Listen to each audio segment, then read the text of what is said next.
Prepositions tell us where or when something is in relation to something else. They often show where an object is or its position compared to another noun. For example, the smelly cheese is in the fridge. My hair is on my head. The cat is hiding behind the sofa.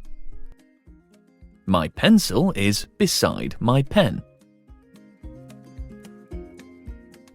Common prepositions include above, beneath, besides, between, into, near, under, inside, outside, and across, but there are many more.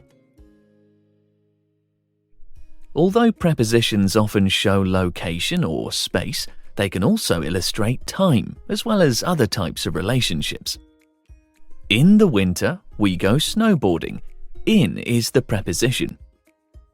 I usually eat my dinner at 7 o'clock, and at sunset we plan to go for a walk. At is the preposition. On Monday, Mrs. Whittles had a haircut. On is the preposition.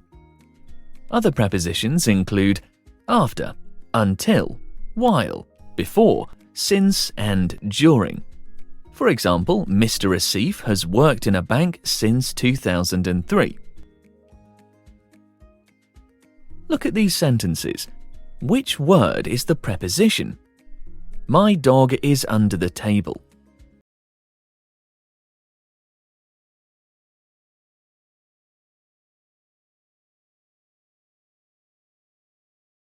Under.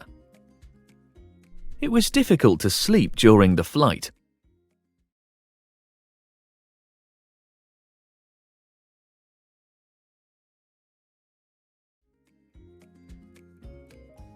The correct answer is during. So, to conclude, prepositions are important because they tell us where or when something is in relation to something else. There are over 100 of them in the English language, yet words like at, on, in, and to occur most frequently when we are writing or speaking. Hopefully now you are a pro at prepositions and are ready to complete some work on this topic.